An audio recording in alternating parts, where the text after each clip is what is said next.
ஜனாதிபதி அவர்களே தவறிழைத்து விட்டீர்கள், சட்டவிரோதமாக செயல்பட்ட கவர்னருக்கு ஜனாதிபதி உடந்தையாக இருந்திருக்கிறீர்கள், எனவே சட்டத்தை மீறியதால் நீங்கள் பதவி விலக வேண்டும் என்று சுப்ரீம் கோர்ட் சொல்லிச்சுன்னா மூஞ்சி எங்க கொண்டு வைப்பீங்க பிரசிடென்ட் அவர்களே? ஜனாதிபதி செய்த தவறை பார்லிமெண்ட்ல ராகுல் காந்தி, காங்கிரஸ், திமுக, இந்தியா கூட்டணி கட்சிகள் அத்தனை பேரும் இம்பீச்மெண்ட் கொண்டு வந்து இதை டிஸ்கஸ் பண்ணணும். சுப்ரீம் கோர்ட் வந்து ஜனாதிபதி சட்டத்தை மீறி இருக்கார் என்று இப்ப சொல்ல வேண்டிய சூழலுக்கு பிரசிடென்டை தள்ளிவிட்டார்கள் உள்துறை.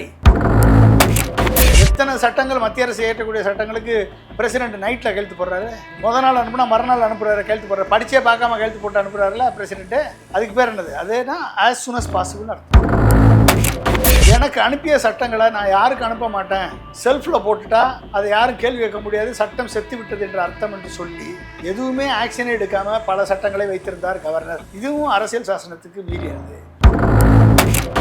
as soon as possible நீ as late as possible தவறாக வேண்டுமென்றே அந்த டைம் ஃப்ரேமை எக்ஸ்டெண்ட் பண்ணி இந்த சட்டம் செல்லாது என்று மக்களால் தேர்ந்தெடுக்கப்பட்ட அரசை செயல்பட விடாமல் ஒரு ஆளுநர் செய்தால் அதை கேள்வி கேட்க வேண்டிய பொறுப்பு பிரசிடென்ட்டுக்கு உண்டு. Periyar Maniammai Institute of Science and Technology, Thanjavur. The world needs you. Green Park Coaching Center, All India First Rank, 720 out of 720.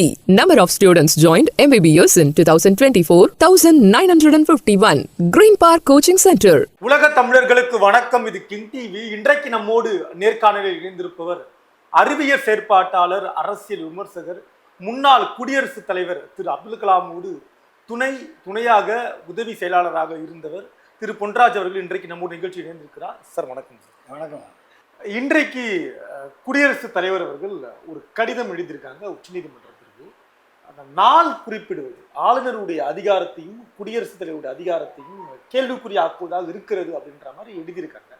முதற்கட்டமாக நீங்க எப்படி பார்க்க? இது வந்து குடியரசுத் தலைவரை தவறாக வழிநடத்தி குடியரசுத் தலைவரை சிக்கலில் மாட்டியிருக்கிறது மத்திய ஒன்றிய அரசு, உள்துறை அமைச்சகம். சரிங்களா? குடியரசுத் தலைவர் சிக்கலில் மாட்டியிருக்கு. ஏன்னா ஒரு தவறான முன்னுதாரணத்தை தமிழக ஆளுநர் அரசியல் சாசன சட்டத்தை மீறி நடந்த, அதாவது என்னன்னா ஒரு ஆளுநருக்கு உள்ள பதவி உள்ள பொறுப்பு என்னன்னா ஒரு மக்களால் தேர்ந்தெடுக்கப்பட்ட மாநில அரசு ஒரு சட்டத்தை நிறைவேற்றி அனுப்பினால் 3 வேலை தான் பண்ண முடியும். ஒன்று சட்டத்துக்கு ஏற்றுக்கொண்டு ஒப்புதல் அளிப்பது, இரண்டாவது சட்டத்தை திருப்பி அனுப்பி ரீகன்சிடர் பண்ண சொல்லுவோம். ரீகன்சிடர் பண்ண முடியாது அப்படின்னு திருப்பி அதே சட்டத்தை மீண்டும் இயற்றி அனுப்பினால், சட்டமன்றம் கூடி இயற்றி அனுப்பினால் அந்த சட்டத்தை ஏற்றுக்கொள்ளத்தான் வேண்டும். இது ரெண்டு. சில நேரங்களில் அவர் அந்த மாநில அரசு இயற்றக்கூடிய சட்டங்களை குடியரசுத் தலைவருக்கு ரெஃபர் பண்ணலாம். எப்போ பண்ணலாம் அப்படின்னா அதுக்கு ஒரு சில கண்டிஷன்ஸ் இருக்கு. என்ன கண்டிஷன்? என்றைக்கு கன்கரண்ட் லிஸ்ட்டில் வரக்கூடிய மாநில அரசு இயற்றிய சட்டம் மத்திய அரசு இயற்றிய சட்டத்திற்கு விரோதமாக போய்விடுமோ, மத்திய அரசு இயற்றிய சட்டத்துக்கு கான்ட்ராடிக்டராக வருதா, மாறுபாடான கருத்தை கொண்டு இருக்கிறதா என்ற சந்தேகம் கவர்னருக்கு வந்தால், ஆளுநருக்கு வந்தால் அந்த சட்டத்தை மட்டும் பிரசிடென்ட்டுக்கு அனுப்பலாம். ஏதாவது ஒரு சட்டம் நீதிமன்றத்தை கேள்வி கேட்கக்கூடிய சட்டமாக இருந்தால், நீதிமன்றத்தினுடைய எக்ஸிஸ்டன்ஸை கொஸ்டின் பண்ணுற சட்டமாக இருந்தால் அதை வந்து பிரசிடென்ட்டுக்கு அனுப்பலாம். 2. 3வது சவரனிட்டி இன்டெகிரிட்டியை கொஸ்டின் பண்ணக்கூடிய, நேஷனல் சவரனிட்டி இன்டெகிரிட்டி கொஸ்டின் பண்ணக்கூடிய சட்டமாக இருந்தால் அதை பிரசிடென்ட்டுக்கு அனுப்பலாம். எல்லா சட்டத்தையும் அனுப்ப முடியாது. அப்போ கவர்னர் என்ன பண்ணியிருக்காரு அப்படின்னா, மாநில சட்டமன்றம் 2ஆம் முறை திருப்பி அனுப்பின பிறகு அந்த சட்டங்களை குடியரசுத் தலைவருக்கு அனுப்பியது கவர்னர் அரசியல் சாசன சட்டத்தை மீறி செயல்பட்டு இருக்கிறார். 1.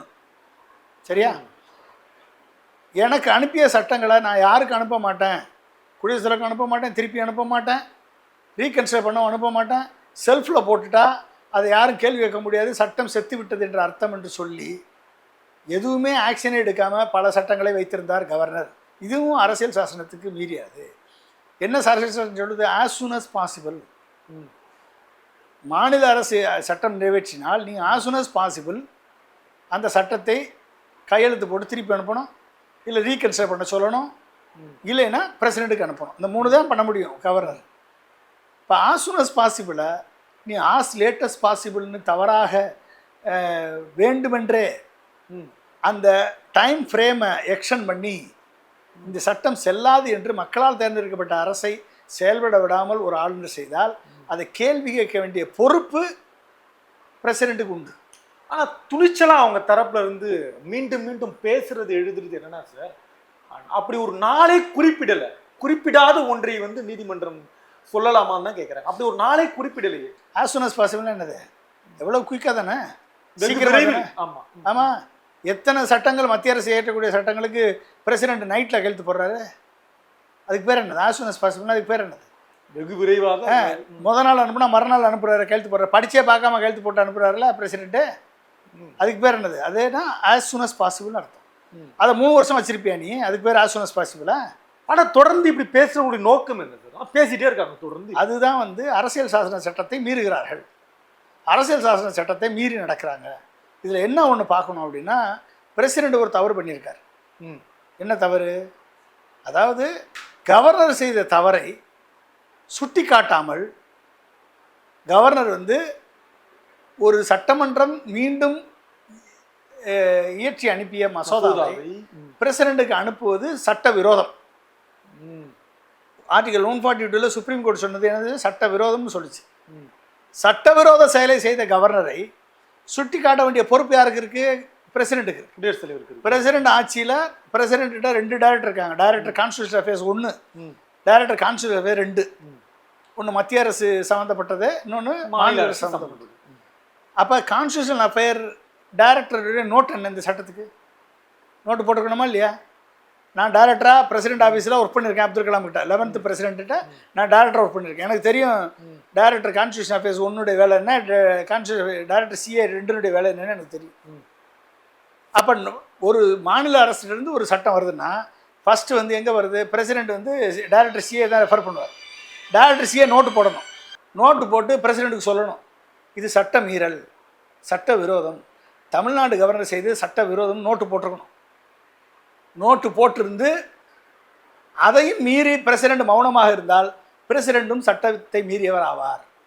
பிரசிடெண்ட்டும் சட்டத்தை மீறி அரசியல் சாசன சட்டத்தை மதிக்காமல் செயல்பட்டவராக குற்றச்சாட்டப்படுவார்.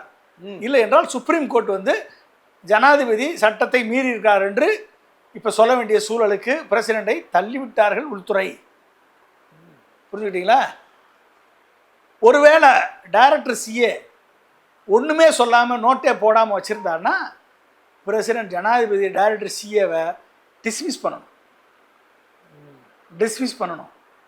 ஆனால் இதெல்லாம் நடந்த பிறகு தான் உள்துறை அமைச்சகம் பிரசிடெண்ட் மூலமாக இந்த கேள்வியை ஆர்டிகல் 143 செக்ஷன் 1 படி சுப்ரீம் கோர்ட்டிட்ட கைடன்ஸ் கேட்டிருக்கு, ஆலோசனை கேட்டிருக்கு. புரிஞ்சுக்கிட்டீங்களா? அப்போ சுப்ரீம் கோர்ட் இப்போ என்ன சொல்லும் அப்படின்னா, ஜனாதிபதி அவர்களே தவறிழைத்து விட்டீர்கள், சட்டவிரோத செயல்களுக்கு நீங்கள் உடந்தையாக இருந்திருக்கிறீர்கள், அரசியல் சாசன சட்டத்தை மீறி செயல்பட்டு சட்டவிரோதமாக செயல்பட்ட கவர்னருக்கு ஜனாதிபதி உடந்தையாக இருந்திருக்கிறீர்கள். எனவே சட்டத்தை மீறியதால் நீங்கள் பதவி விலக வேண்டும் என்று சுப்ரீம் கோர்ட் சொல்லிச்சுன்னா மூஞ்சி எங்கே கொண்டு வைப்பீங்க?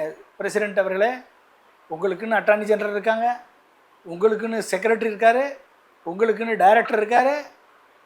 இத்தனை ரஜகத துராதிபதியில் வச்சுக்கிட்டு உள்துறை அமைச்சகம் ஒன்று சொல்லிச்சுன்னா, உங்களை மாட்டி விட்டுச்சுன்னா எந்த மூஞ்சியில் போய் கைடன்ஸ் கேட்டீங்க? நீங்கள் பிரசிடெண்ட்டிட்ட, இது சுப்ரீம் கோர்ட்டுகிட்ட கைடன்ஸ் கேட்டீங்க?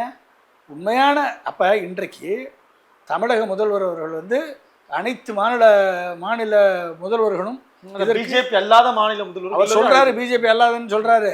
ஏன்னா பிஜேபி மாநில முதல்வருக்கு சேர்த்து தான் இந்த போராட்டம். நாளைக்கு காங்கிரஸ் வந்து இதே இது பண்ணிச்சுன்னா என்ன பண்ணுவீங்க?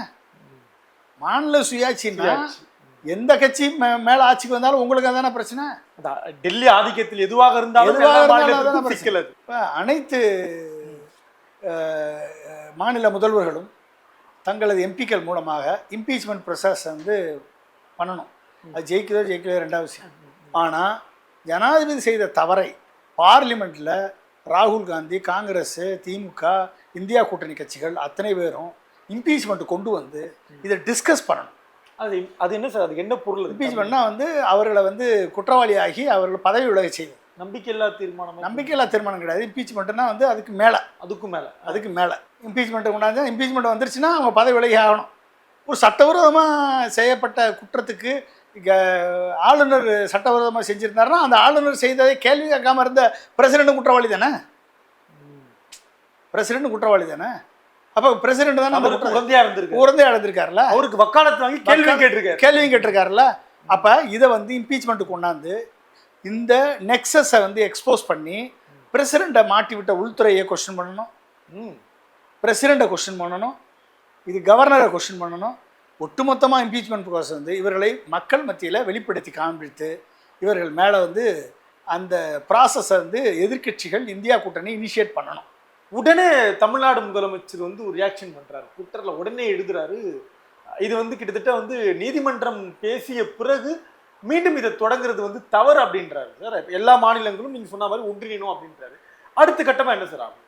அடுத்த கட்டம் தான் நான் சொல்கிறேன் உங்களுக்கு. அடுத்த கட்டம் வந்து அனைத்து மாநில முதல்வர்கள் ஒன்றிணைவாங்க வாய்ப்பு இருக்கும். ஒன்றிணைந்து இந்தியா கூட்டணியெல்லாம் சேர்ந்து ஒட்டுமொத்தமாக வந்து பிரசிடெண்ட் மேலே இம்பீச்மெண்ட் கொண்டாந்து இவர்கள் பண்ணதை எக்ஸ்போஸ் பண்ணால் தான் சுப்ரீம் கோர்ட் வந்து ஒழுங்காக பதில் சொல்லும், இந்த கேள்வியை கேட்கும். சுப்ரீம் கோர்ட் இல்லை பேசாமல் விட்டுட்டாங்கன்னா இந்த கேள்வியை கேட்காது பிரசிடென்ட்ட. பிரசிடென்ட் இந்த கேள்வி கேட்டால் பிரசிடென்ட் எங்கே போவார்? நோட்டு டைரக்டர் சிஏருடைய நோட்டை காமின்னு கேட்கணும். டைரக்டர் சிஏ உங்களை தவறாக வழிநடத்துனாங்களா? ஒரு சட்டவிரோதத்தை செஞ்ச கவர்னருடைய செயலை வந்து ரைட்டாக தப்பான்னு டைரக்டர் சிஏ சொன்னாரா இல்லையா? ஏன் அவரை நீங்கள் கேட்கல? பிரசிடெண்ட்டாக இருந்துட்டு ஏன் கேட்கல? நீங்கள் அட்டார்னி ஜெனரல் ஒப்பீனியன் வாங்கினீங்களா? ஏன் ஆக்ஷன் எடுக்கலை? இந்த கேள்வி கேட்டால் இந்த பதில் சொல்லணும்ல பிரசிடெண்ட்டு. இதுக்கெல்லாம் நோட்டை கொடுங்க, நாங்கள் உங்கள் கேள்விக்கு பதில் சொல்கிறோம்னு சுப்ரீம் கோர்ட்டுக்கு சொல்லிச்சுன்னு வச்சுக்கோங்க. என்ன பண்ணுவீங்க? சுப்ரீம் கோர்ட்டை கேட்டிருக்காங்க பிரசிடெண்ட்டு, இந்த கேள்விக்கு பதில் சொல்லுங்கம்மா, நாங்கள் உங்களுக்கு பதில் சொல்கிறோம் அப்படின்னு சொல்லி நோட்டு கேட்டாங்கன்னு வச்சுக்கோங்க, ஓடி ஒளியணும் பிரசிடெண்ட்டு. புரிஞ்சுக்கிட்டீங்களா? அப்போ இது நடக்குதா இல்லையா நம்மளுக்கு தெரியாது. ஆனால் இந்தியா கூட்டணி அதை நடக்க வைக்கணும்னா இம்பீச்மெண்ட் கொண்டாந்தா இது எல்லாமே எக்ஸ்போஸ் ஆகும். தொடர்ந்து ஒரு 14 கேள்விகளை வந்து முன் வச்சிருக்காங்க குடியரசுத் தலைவர். அந்த 14 கேள்விகளில் ஒரு முக்கியமான கேள்வியாக மாநில அரசு ஒரு மசோதா கொண்டு வருது. அந்த மசோதாவில் இருக்கக்கூடிய சிக்கல் என்ன அப்படின்றத நீதிமன்றம் ஆராய்ந்து தான் அதை வந்து முடிவெடுக்குமா? நீதிமன்றம் உடனே ஒத்துழைப்பு கொடுக்க முடியுமா அப்படின்னு ஒரு கேள்வி. அதை பற்றி நீதிமன்றத்துக்கு கவலை இல்லையா? நீதிமன்றம் எதுக்கு கவலை பண்ணணும்? மாநில அரசு ஒரு மாநில அரசுடைய மசோதாவை பரிசீலிக்கக்கூடிய நிலையில் நீதிமன்றம் கிடையாது. நீதிமன்றம் கிடையாது. அது வந்து சட்டப்படி தவறு, அரசியல் சாசனப்படி அகைன்ஸ்டாக இருக்குது, இது இந்தியாவுடைய இறையாண்மைக்கு எதிராக இருக்குது, இந்தியாவுடைய இறையாண்மைக்கு எதிராக இருந்தால் கவர்னரே அதை கண்ட்ரோல் பண்ணலாம், பிரசிடெண்ட்டுக்கு அனுப்பலாம், இத்தனை செக்யூரிட்டி லேயர் இருக்குல்ல. எதுவுமே சொல்லாமல் சும்மா போட்டிருந்தேன்னா எப்படி அர்த்தம்? எதுக்கு நீதிமன்றம் வந்து அது? அப்போ சுப்ரீம் கோர்ட்டு இது பார்லிமெண்ட் ஏற்றக்கூடிய சட்டத்தெல்லாம் சுப்ரீம் கோர்ட்டு வந்து இது பண்ணிடலாமா? முடியாது. அப்புறம் அப்போ உனக்கு நீயே வந்து சொந்த காசில் சூனியம் வைக்கிறீங்களா நீங்கள்? அப்படி பார்த்தா நீட்டினுடைய மசோதாவே நிற்காது, நீட்டினுடைய சட்டமே நிற்காது. ஒழுங்காக சுப்ரீம் கோர்ட் ஆக்ஷன் எடுத்திருந்தா நீட்டு பார்லிமெண்ட் இயற்றிய நீட்டு மசோதாவே நிற்காது. இன்றைக்கி நீட்டு மூலமாக மாநில அரசில் படிக்கக்கூடிய மாணவர்களுக்கு இழைக்கப்பட்ட அநீதி களையப்பட்டிருக்க வேண்டும். அந்த மாதிரி போனால் எத்தனை சட்டத்தை சொல்ல வரிசையா சொல்லுங்கள். அப்புறம் ஆனால் தொடர்ந்து இந்த மோதல் போக்கு இது எப்போதான் முடியும்? ஆளுநருக்கும் ஒரு முதலமைச்சருக்கும் குடியரசுத் தலைவர் மத்தியில் ஆளக்கூடிய அரசு ஜனநாயக முறைப்படி நடந்தால், எந்த அரசாக இருந்தாலும் ஜனநாயக முறைப்படி நடந்தால் அந்த அரசு இது மாதிரியான சில்லித்தனமான வேலையில் ஈடுபடாது. ஒட்டுமொத்த மாநிலங்களும் எதிர்க்கட்சி ஆளுங்கட்சி ஆளக்கூடிய மாநிலங்கள் என்று பாராமல் அனைத்து மாநில மக்களும் வளர்ச்சி அடைந்தால்தான் இந்தியா வளர்ச்சி அடையும் என்று நினைக்கக்கூடிய தொலைநோக்கு பார்வை கொண்ட தலைவர்களை பெற்ற நாடாக இந்தியா இருந்தால் இந்த மாதிரி பிரச்சனை வராது. மதவாதத்தை கையில் எடுக்காமல் அனைத்து மதங்களையும் உள்ளடக்கிய ஒரு செக்யூலர் கவர்மெண்ட்டாக இருந்தால் இந்த பிரச்சனை வராது. சரிங்களா?